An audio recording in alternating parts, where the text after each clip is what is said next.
extreme. Thanks to a new law, CDOT will start issuing pricey tickets for drivers caught in certain lanes. Well, obviously, I'm not going to use it. Colorado lawmakers take steps toward protecting sex workers who could otherwise be afraid to report serious crimes. It's a step that will literally save lives. I'm not exaggerating. Still some snow showers out there, and there's more snow coming up in the 7-day forecast. And upset in Indy. A hot start turns ice cold for CSU. When the dust settles for these guys, and they don't want to hear it right now, but it's been an incredible season. It is a winter wonderland in Colorado. Good evening, and thank you for joining us at 5. I'm Ann Trujillo. I'm Shannon Ogden. Glad you're with us tonight. The storm is coming to an end. We have snow totals, though, for you with meteorologist Mike Nelson. And Mike, today was a good day to celebrate St. Patrick's Day at home or inside, I guess.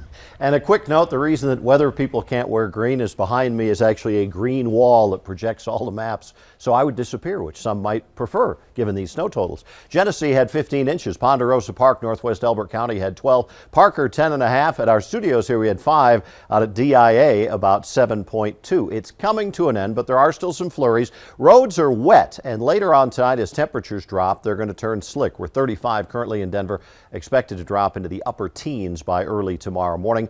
The only advisory still in effect out toward Burlington. They're moving off into Kansas. There's a blizzard warning in effect in west central Kansas around the town of Hayes, so that storm is certainly cranking things up out that way. And you still see some of those snow showers off to the west of us, up around the Boulder area, extending up toward Estes Park. Take you to Boulder right now. That is the view currently on the Pearl Street Mall where snow is coming back in. So we'll get snow showers yet this evening. We'll call them flurries. They'll be ending. It'll be cold tonight. Slick streets and sidewalks. The main road's okay. Watch out those side streets and those sidewalks. Warmer for the weekend, but there is another snowstorm coming our way on Monday. I'll have details.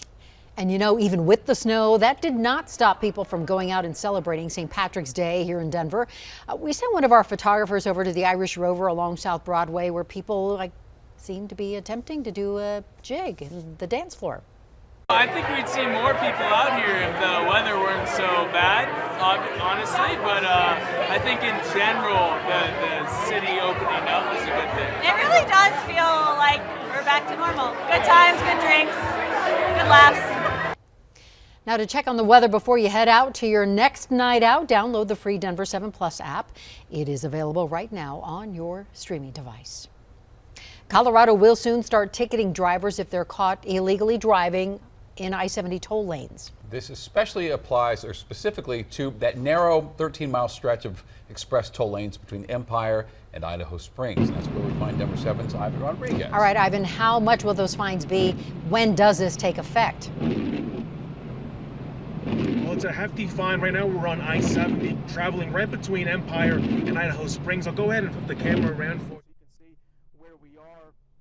Now, The fine is a little extreme. this week, Governor Polis signed a new bill into law allowing CDOT to use its I-70 license plate readers to collect tolls and to collect cash from drivers who use the express lanes when they're closed. People should be following the law. I just think that it's open so erratically.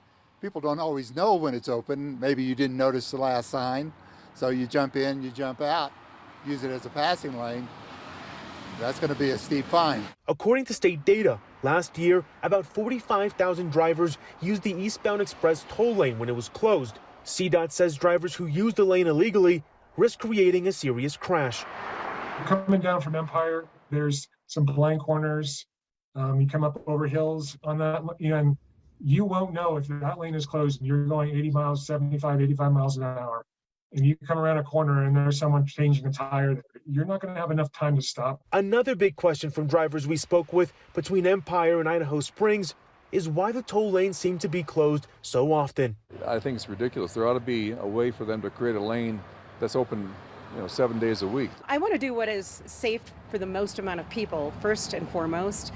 Secondly, let's do what makes sense, and if that's keep that lane open a little bit more, then we need to do that. CDOT says it all comes down to federal regulations, limiting the time they can be open each year. The eastbound is open 100 days a year, can be open 100 days a year, and the westbound can be open 125 days a year.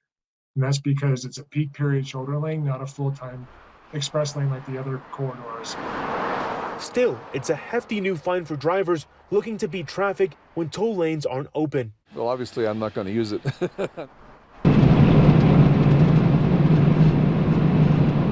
Much like getting caught on a red light camera when you're driving in the city, drivers will be mailed that up to $250 fine if they go into that toll lane when they're closed. Live on I-70, Ivan Rodriguez, Denver 7. Ivan, thank you. Please do be careful out there.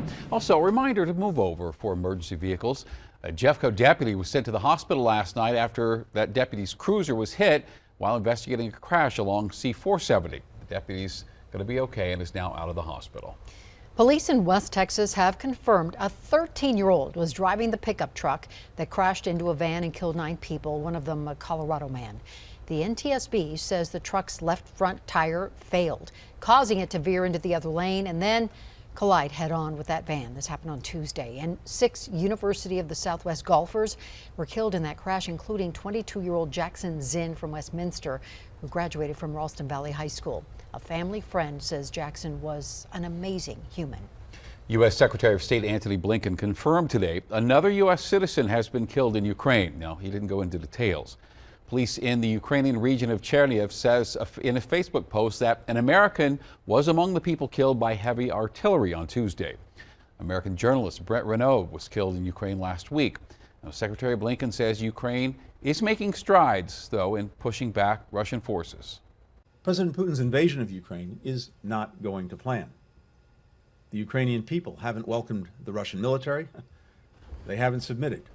On the contrary, they're fighting with extraordinary courage. Today, the U.S. House overwhelmingly passed legislation to revoke the status of Russia and Belarus as normal trading partners. That could lead to more tariffs on goods from those countries. The bill now heads to the Senate. Many people who work in the sex industry are often afraid to report a crime because they're afraid of being arrested themselves. And now a new bill at the state legislature is designed to change that. Denver 7 political reporter Megan Lopez spoke with a former sex worker about why she believes this legislation will save lives. And a quick warning before we air this, some of the details you're about to hear are pretty disturbing. There's an ugly truth that comes with sex work. It's not a matter of if you'll be raped, it's a matter of when you'll be raped. Pasha Ripley knows about the dangers of it firsthand. I am a former sex worker. In 2018, her family faced serious financial trouble, so she turned to moonlighting again and had a terrifying encounter. I walked in and he grabbed me by my hair. He immediately hit me upside the head with something, I don't know what it was, and kind of dragged me down the stairs. I was raped, I was sodomized, and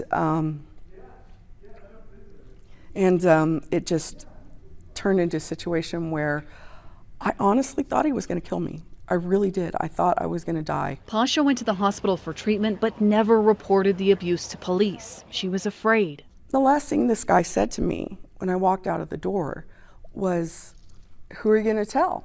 What are you going to do? Because they'll arrest you too." And he's not wrong. House Bill 1288 aims to change that. It states that a sex worker won't be charged for prostitution or soliciting if they're reporting a serious crime. This bill is a way for us to tell those folks that, hey, you don't need to be a target of attack anymore. The bill allows for sex workers to report murders, assaults, kidnapping, trafficking, and more without the fear of being arrested themselves. Representative Brianna Titone helped craft the legislation. She sees it as a crime bill. We're still letting these other people that are doing these serious crimes get away with it because there's no one to report it. What this does is it really helps to get that criminal element off the streets. At its first committee hearing, I was beat up in a parking lot by a client, and it was very brutal. A few former sex workers shared their story, including Pasha. She says she's speaking up for the many who can't. If someone is beaten bloody, it's common sense that they should be able to go to the police without them being charged with a crime. Hoping this bill will give them the legal footing they need to finally speak up. It's an act of bravery.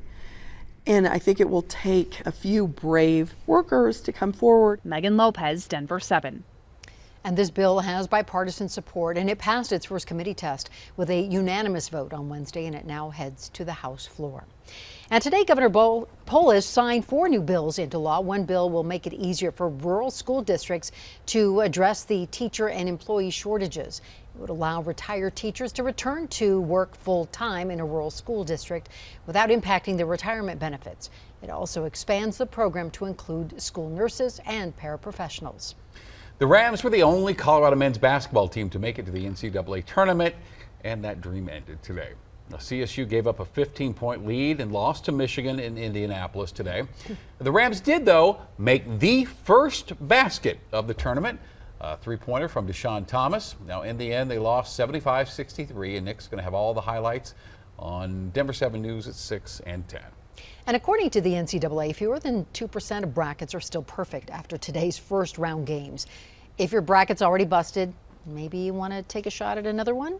Our Denver 7 web team is getting into the madness with our own best of bracket. And you can vote for your favorite things to do in Colorado and head-to-head matchups all month long until a champion is crowned. To vote, head to thedenverchannel.com/bracket. Celebrating St. Patrick's Day with a lucky beer. It is a big hit on St. Patrick's Day. Everyone wants it. A magically delicious concoction brewed in Castle Rock. It's an adult version of Lucky Charms. And U.S. mortgage rates jump to the highest level in nearly 3 years as Colorado's housing hotline gets flooded with calls. Foreclosure filings are also on the increase and are approaching pre-pandemic levels.